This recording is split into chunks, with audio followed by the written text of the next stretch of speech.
And are we live? So if you speak into the mic. Yep.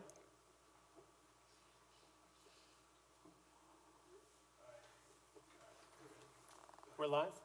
Yep. Okay. Welcome everybody to the August 11th special meeting of the Police and Fire Commission for the City of Fitchburg. And welcome, we have several folks that are going to be joining us via Zoom, and we have a full quorum in regards to the council. So first item of business is public appearances for non-agenda items. I guess we've been going through the process of hiring a new police chief, and I think that supporting officers and that work for us every day is critically important. And in Chicago, there was a police officer that was killed, Ella French, on August 7th. And I guess I would just ask that we have a moment of silence to observe and respect her duty and her service and her life.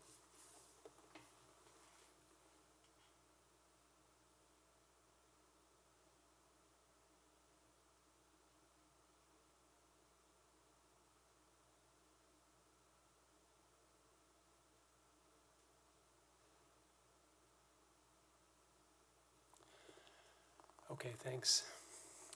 And we have, Sheena, would you like to take it from here? Absolutely, thank you.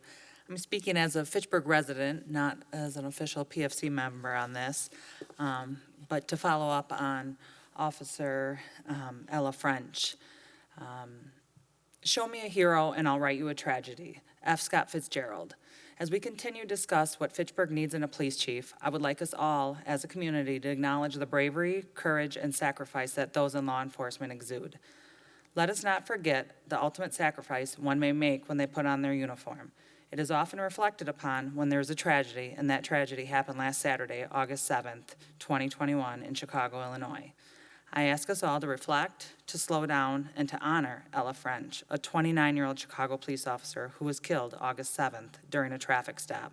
Her partner is in critical condition, and the dispatcher is being acknowledged for his quick thinking and heroic behind-the-scenes actions. We cannot forget this risk is real. Yesterday, I had a meeting with a couple of the Fitchburg police officers. I have two small boys, 8 and 9 years old. Before I left, I asked my boys, I'm going to meet with the police officers this afternoon. Would you like to send something to show your support? My 8-year-old replied, I don't want to. We have to show them. He sat at the table and drew the most real, raw photo that speaks to what our children see and hear. And thank you for putting it up. You help everyone. Thank you. Vance, 8 years old. So from my family to the officers of Fitchburg and their families, thank you. Thank you very much for that. I do think that it's just that we have received a lot of feedback from the community, from the police department, from all sorts of folks. And I just think that it's very important that everybody is heard, everybody has an opinion, and everybody has thoughts on the matter. But I think acknowledging the fact and the importance of what police officers do, not just in the city of Fitchburg, but everywhere. I think it's just critically important that we all take a step back from the arguments that we're currently having sometimes over these things and respect that. So thank you for that, Sheena. I have one more non-agenda item very quickly. We've received a lot of feedback in regards to the process itself and how rushed it's been. And I guess I would just like to, for the record, say that we started this process back in May. It's been well thought out, it's well considered, I think. Have there been bumps in the road? Yes. Have there problems in any process? But I think that we've had a community survey, a city survey that were out and available for over a month. We've received tons of feedback from the community and from city employees and police department members. We had a multi-layered process in regards to the actual interviewing of folks. So we had 2 separate panels that made up of community members and professional community members. And they went through and they interviewed all the 4 main candidates that we had during the first part of the process. We then received feedback from them.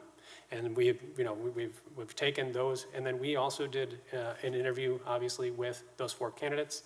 And then in addition to that, we had a community forum, which a lot of people are familiar with. We put that online.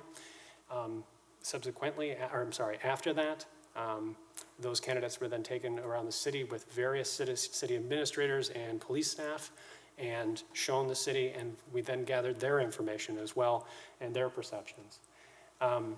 So I do think that it has been a very long, actually, it's about a fourth of a year process. It's not that it shouldn't take that long. It should be well thought out and should be well considered, and we should take as long as we need.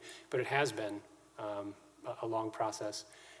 And I would just also add that the commission has decided to do a second round of interviews with the two finalists. And that's something that we did not have in our initial outline. But we thought that that was merited, both so that we can give a little bit more time for community feedback, but then also because we have specific questions that we want to ask those folks before we make that determination.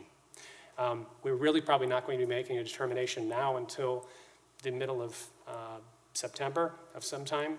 The timeline is tentative because the background check process takes quite a while, and it's not exact, and it's not a determined amount of time.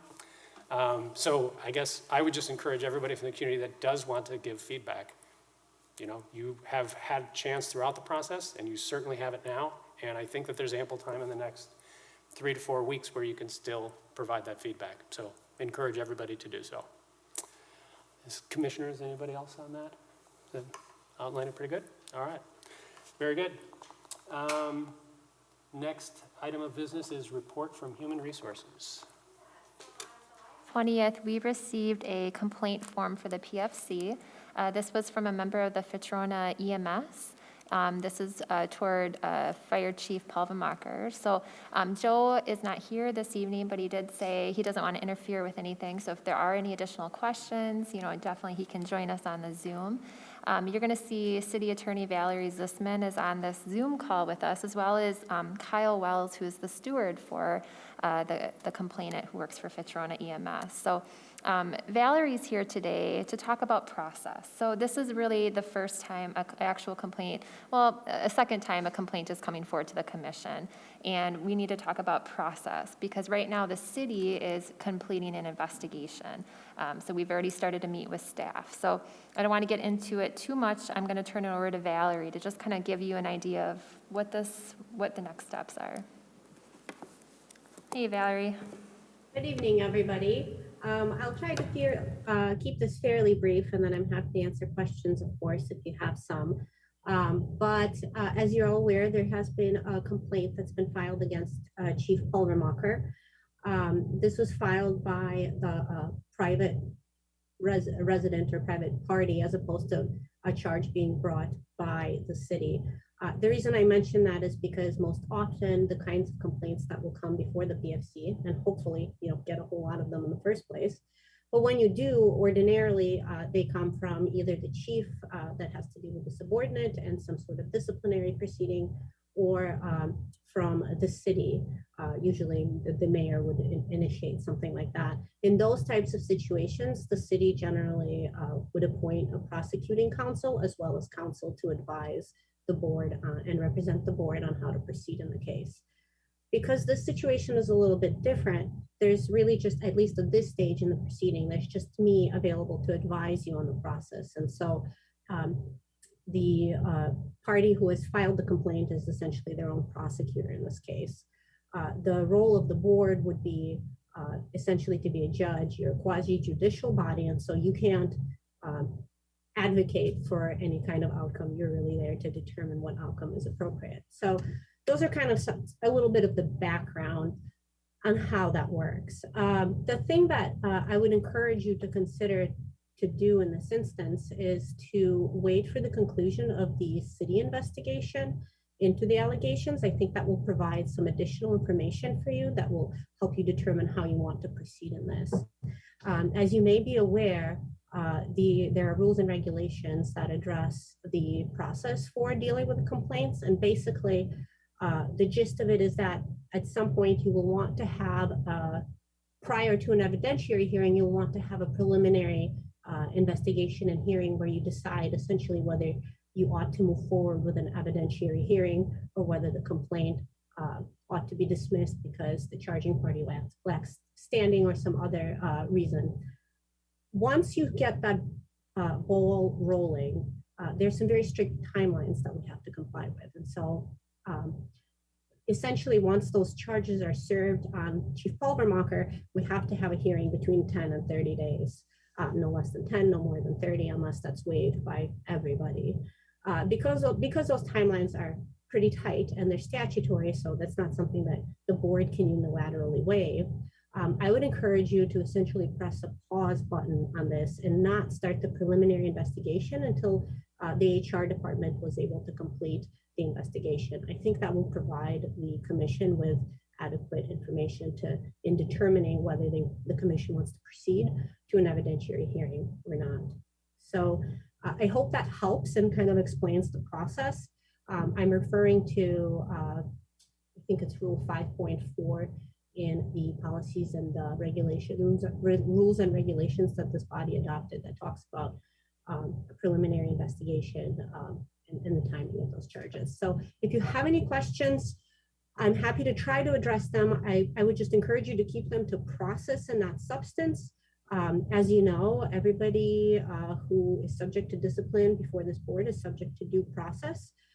Chief Pulvermacher is not here today, and this is not intended to be any kind of an evidentiary or fact gathering meeting. This is solely to sort of figure out a game plan of how to move forward and a scheduling, essentially, conference, if you will. So I'm happy to address any questions if you have on the process. Otherwise, if you have any more detailed questions about the legal standards or any kind of legal advice that you want me to render, I would encourage you to wait, and we can post a closed session so that I can provide that counsel for you in a closed session, given the potential litigation could come from any action that this board takes. So thank you for the explanation and the information. I do have, I guess, a starting question. Certainly other commission members can ask as well. Mine, I guess, is about process purely. So it was my understanding, so I guess what does served to Chief Pulvermacher actually mean? So the complaint came in and it was dated on a certain date. That came in and then the commission found out about shortly after that. And that's been about 17 days or so. I don't think I have the exact date here, but it's pretty close to that. And I thought that clock was running now. So that's, and you're shaking your head, so can you just elaborate on that a little bit and hammer out those dates and exactly how that works? Yes, absolutely. So a charge has to be filed with the council president, which is done. And then a copy of that charge must be served upon the person who is charged, and that's language from the statute. There's no statutory timeframe for which that service has to take place. Once that's, and it doesn't specify the manner of service, although generally speaking, I think personal service would probably be best. Once that service takes place, that's when the clock starts running. So I think the chief is aware that there's a complaint. It is a secret. However, the charges have not been formally served upon him. And that is precisely because we want to allow the city, with the board's approval, the time to investigate the allegations and then information so that the board can make a decision. All right, thank you for that. And I guess then just about the order of how things would go then. So a preliminary hearing, we would hold probably one of those to decide if in fact we thought the charges were merited and that we wanted to actually serve that and proceed. And your suggestion is that we wait until HR completes their process so that we have that evidence and that information in front of us for that preliminary hearing. Is that accurate on what you're suggesting? That is correct. And I think it's as much procedural as it is really just practical. In other words, the board does not have at its disposal an investigator. The staff liaison for the board is Sarah Olson, who's the HR director, it is the HR department that is conducting the investigation. And so really as a practical matter, all of the fact gathering that would need to take place is taking place sort of on a parallel track. In this situation, it isn't always the case that when a PFC complaint is filed that there is also an ongoing internal investigation, but in this instance, because this is sort of dual tracked, if you will, these things are happening simultaneously, and I think it makes sense to allow that fact gathering to happen so that the commission has that information at its disposal. And I guess I would just suggest that that would be one piece of information that we would be interested in gathering and maybe taking that information in. But we would want to, I think, interview and talk with the people that are actually bringing the charges and those kinds of things ourselves so that we can gather our own information, get our own opinions.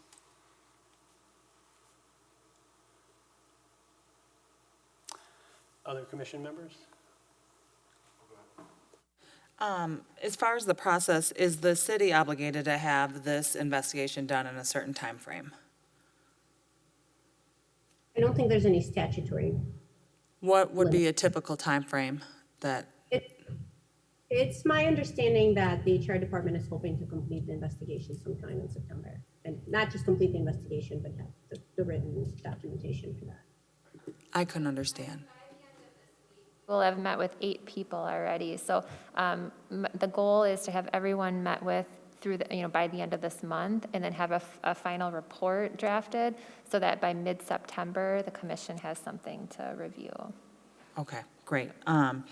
I just want to make sure everyone's being heard, and I worry. My other question is, and maybe this is a process thing too, and it may not be, so just mum me if that's the issue, but why was it a citizen complaint and not a on-the-job complaint? What differentiates? What, is this guided? Is this a personal choice? From my understanding, it was. So the complaint is filed by a member of the Fitchburg EMS, which is not a city agency or department. It is a separate entity.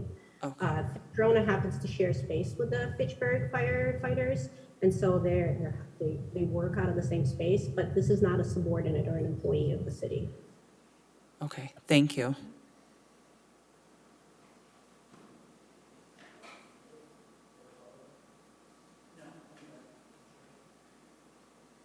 You have something, Tom? Nope, Sheena asked the question I had as well. All right. Rosa, or no? Ron? No? So as far as proceeding, I guess, how do people on the board, I guess it makes sense, I think, to gather the information from HR, find out what exactly that is. And will that include, I guess, course of action that the city is going to take? Absolutely, it'll include everything. So notes from all of the meetings that we've had, and then ultimately the results and what our recommendations are. Okay. And I guess I would just like to say again that, I mean, the commission obviously reserves the right to pursue this on our own in any way we, seem fit, because it is under our, I think, auspices. But I guess I would suggest to the commission, and I guess people can have different opinions, we could talk about it, but it probably makes sense to get that information from the HR department first, because, well, they're already partway through the process, and they also have sort of more abilities than we probably do to actually seek out information. Does that make sense to everybody? All right. Should we take a vote and make sure that that's solidified, that we're going to, and I guess the motion that I would put forward would be that we would wait to take action on the complaint filed until the HR department has completed and reported back with their final report to the commission. And that would probably happen sometime in September. And the September 15th meeting, potentially we could either have a special meeting to address that and work through it, or we could do it at the September 15th meeting. That's my motion. All right, all in favor of that motion, raise your hand and say aye. Aye. Very good. Thank you, Sarah. Thank you. Thank you, Valerie. Thank you, Valerie. Thank you. Have a great day. Anything else from HR?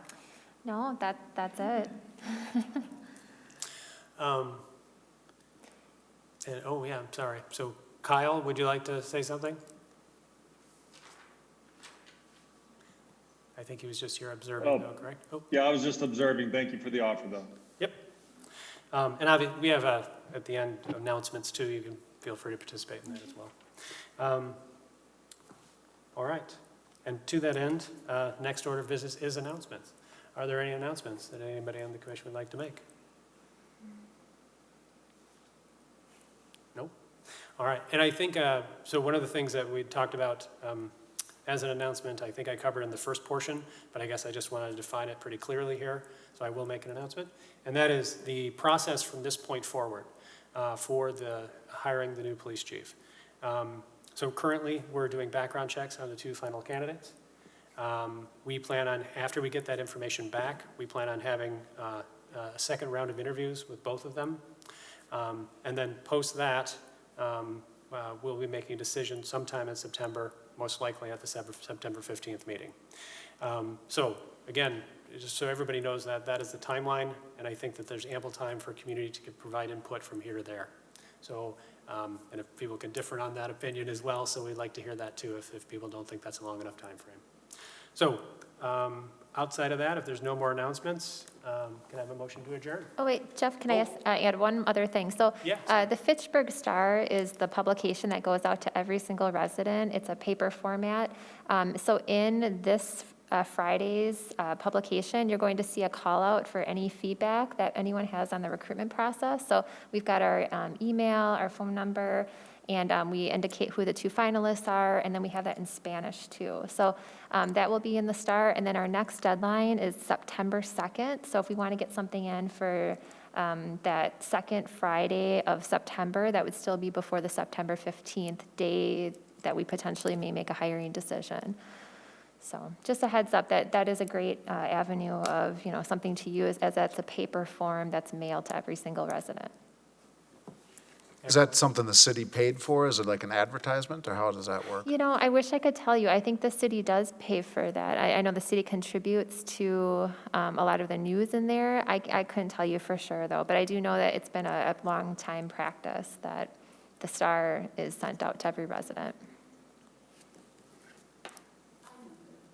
Sarah, how many applicants or how many responses did we get in the survey? I think that's kind of an important factor, because I know a lot of people feel that they're not being heard.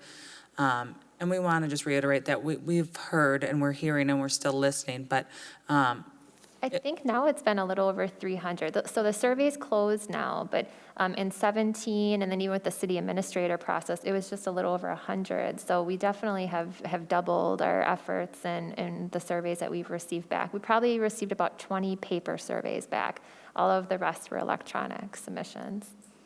and we are still listening. So again, to back you up, that just to keep sending the emails in support or concerns. I'm reading everyone and listening, so please just continue doing that during this process. Agreed? Just to add to that, that we, for the Spanish-speaking community, we went door to door giving out information about the survey. I know that it's possible that in that community it was harder to be engaged through that media, but I just want to reassure people that we did make an effort to go door to door and encourage people to answer that survey. Well, and I'd just pile on, because I think the narrative that this is rushed is false. And we are open to all thoughts and considerations and continue to hear them. And we've taken extra steps beyond what we had originally planned to welcome all the opinions and thoughts and feedback. We had opportunities for different language individuals to have Spanish language at the public forum the other night. So we have taken steps as a commission, and we should be proud of the process that we've gone through and put in place. And thank you, Sarah, for the process that you have implemented and put in place. Thank you. I do have another question. The emails, we are seeing the emails come through, and you're responding with a thank you, it's been passed on.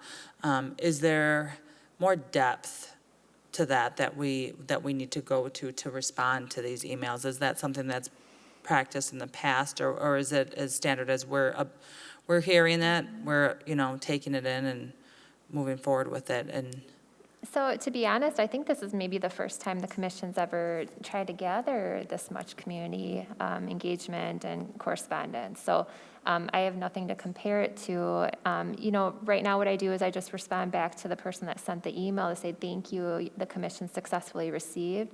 But if the commission wants to draft a special thank you, we can always respond back to it, because I keep every single one of those. So we can email back each of the folks that emailed and send them something more, deeper if that's what the commission would like to do. Okay. I feel we are listening. I know that there's always things that could have been done differently. I understand somewhat people that feel that maybe we rush things. They probably don't know how much work we do behind the scenes. I have been reading and reading a lot and putting a lot of time into this process, more than what I did the first time. So without dismissing those concerns, I again would like to reassure them that we're listening. I think getting the emails and that feedback is good. I don't feel like becoming engaged in a back and forth, because people trusted us to represent them, in this commission to make what we think will be the best decision, whatever that will be. So I feel that by now we have shown that we are listening, and I personally don't feel like I need to take another step to reassure them that we're listening, because the emails are coming, we all get them, we all read the emails, and I think that's as far as I would like to take it, unless people have, information that is so necessary that we get it, and they can do that via email, and we will check that information also. So I just feel we're doing, at this point, everything we can to listen that feedback and use it any way we feel that needs to be used. That's my opinion with regards to that. Yeah, so I guess I would just second that in that. So thank you for being that conduit, and thank you for thanking them, because I think that it is important. It's acknowledgement, and they're participating, and that's what we want. But I just want to second what you're saying there. I do agree that I'm not so sure that it would be helpful to have a back and forth in regards to that. I will just want to assure people that I read, and I think everybody's going to go through here and say this very thing, I read every one of them thoughtfully and carefully. If you're sending additional information, I'm interested in that, because we don't have all information throughout the world. We've gone through a very in-depth process. I do independent reading on police matters and so forth. But if you have specifics about candidates, if you have specific information, I think that it is all very fair and welcome. So please share it. Because certainly I don't want to exclude any. It's one of the, certainly by the community response and the amount of engagement that we've had, it's clearly, touched a tone with a lot of people. And so we want to hear all of that. And this announcement section kind of got way out of announcements. But, so thank you for everybody's input, though, because I think that it's really important for us to communicate that as a commission to folks. So keep it coming, though, everybody. So to that end, the next order would move to adjourn, yes. Do we have a second? Second? Shouldn't point to somebody for that. All right, all in favor, raise your hand and say aye. Aye. Aye. Adjourned, and good night, everybody. Thanks. That was the